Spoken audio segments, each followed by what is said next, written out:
Propofol adalah obat anestesi intravena yang sering digunakan untuk tindakan medis karena memiliki onset dan durasi cepat. Propofol bekerja dengan meningkatkan aktivitas reseptor gamma aminobutyric acid atau GABA-A di sistem saraf pusat yang menghasilkan efek penurunan kesadaran dan analgesik. Propofol umumnya dimetabolisme di hati melalui jalur glukuronidasi dan oksidasi, kemudian diekskresikan melalui urin. Efek farmakologis yang ditimbulkan oleh propofol adalah anestesi umum, sedasi, hipnotik, antiemetik, dan vasodilatasi. Penggunaan propofol harus dilakukan oleh profesional kesehatan yang terlatih dan memperhatikan pengawasan medis yang ketat untuk menghindari efek samping yang tidak diinginkan. Baik, di sini saya akan bertanya, disebutkan bahwa propofol bekerja dengan meningkatkan aktivitas reseptor gamma amino butyric acid sehingga menyebabkan penurunan kesadaran. Lalu, bagaimanakah struktur molekul dan rantai obat propofol terkait dengan fungsinya sebagai agen anestesi?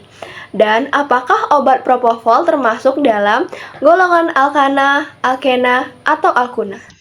Propofol sendiri adalah senyawa 2,6 diisopropilfenol dengan gugus alkil klorida. Struktur cincin benzena propofol memberikan sifat lipofilik yang memungkinkannya untuk melintasi membran sel dan dengan mudah. Struktur molekul dan rantai obat propofol memainkan peran penting dalam fungsinya sebagai agen anestesi. Sifat lipofilik, interaksi dengan reseptor, pengaruh pada membran sel, dan panjang rantai alkil propofol semuanya berkontribusi pada efek sedasi, hipnosis, dan amnesia yang diinduksinya. Pertanyaan kedua dari Nazwa yaitu, apakah obat propofol termasuk dalam golongan alkana, alkena, atau alkuna? Jawabannya, propofol memiliki rantai tunggal dan termasuk ke dalam golongan alkana. Alasannya itu karena struktur kimianya tidak mengandung ikatan rangkap 2 atau alkena atau ikatan rangkap 3 atau alkuna. Sehingga propofol merupakan senyawa dengan rantai karbon dan hidrogen yang hanya terhubung oleh ikatan tunggal. Oleh karena itu, propofol dapat dikategorikan sebagai senyawa yang termasuk ke dalam alkana. Selanjutnya, propofol memiliki struktur kimia yang terdiri dari rantai tunggal atom karbon yang terhubung oleh ikatan tunggal dan berbagai gugus fungsional. Meskipun tidak memiliki rantai rangkap, propofol masih dapat mengalami berbagai reaksi kimia yang melibatkan gugus fungsionalnya. Salah satunya yaitu halogenasi. Pada halogenasi, propofol dapat mengalami substitusi pada atom hidrogen dalam molekulnya dengan atom halogen, seperti klor atau brom. Untuk membentuk derivatif halogenasi propofol, reaksi kimia propofol ini dapat terjadi dalam berbagai kondisi lingkungan, termasuk dalam tubuh manusia selama metabolisme atau dalam proses produksi dan penyimpanan dalam bentuk farmasi. Baik, saya akan bertanya, tadi disebutkan bahwa propofol itu bisa dihalogenasi. Berarti kan ada perubahan dalam molekul propofol, yaitu hidrogen yang digantikan oleh atom halogen seperti klor atau brom untuk membentuk derivatif halogenasi propofol. Nah, pertanyaannya, bagaimana jika propofol tersebut berhasil dihalogenasi, apa yang akan terjadi? Dan apakah propofol yang dihalogenasi lebih atau kurang efektif dalam prosedur anestesi? Terima kasih.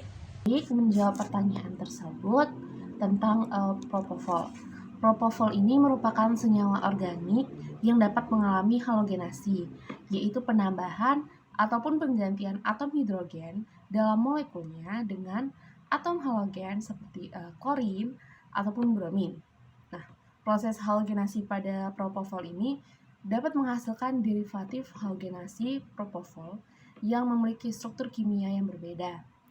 Jika obat propofol berhasil dihalogenasi, artinya satu atau lebih atom hidrogen dalam molekul propofol tersebut telah digantikan oleh atom halogen seperti klorin ataupun bromin.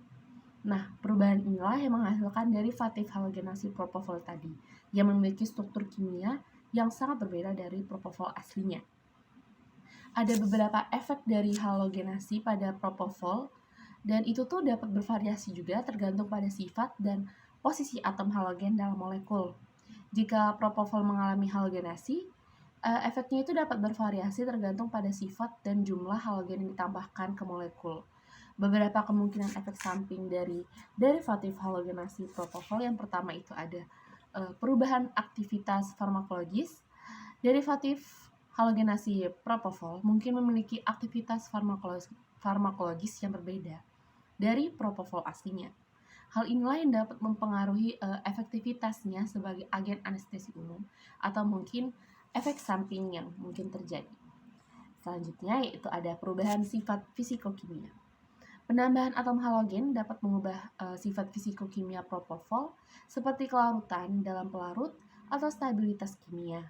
Hal inilah yang dapat mempengaruhi formulasi obat, penyimpanan, ataupun proses administrasi. Selanjutnya itu ada efek toksik. Derivatif halogenasi propofol mungkin memiliki toksisitas yang berbeda daripada propofol asli, terutama jika halogen ditambahkan dalam jumlah yang signifikan. Efek toksik dapat termasuk iritasi pada tempat suntikan, efek samping sistemik yang tidak diinginkan, ataupun risiko reaksi alergi. Selanjutnya itu ada potensi akumulasi. Derivatif halogenasi propofol itu dapat memiliki tingkat akumulasi yang berbeda dalam tubuh atau organ tertentu yang dapat mempengaruhi eliminasi dan metabolismenya.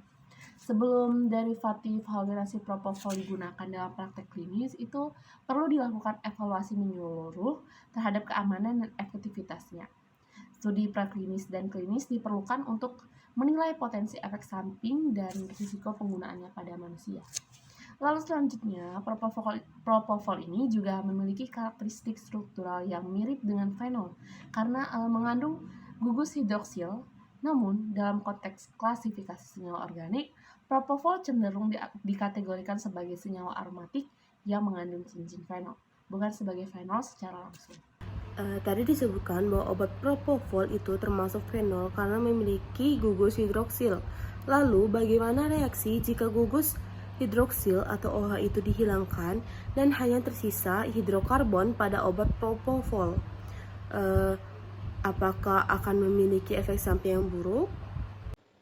Jika gugus hidroksil atau OH pada obat propofol dihilangkan, maka akan terjadi perubahan struktur kimia yang signifikan pada molekul propofol. Gugus hidroksil ini merupakan gugus fungsional yang terpasang pada atom karbon dalam rantai propofol dan memiliki peran penting dalam aktivitas biologis dan efek farmakologisnya.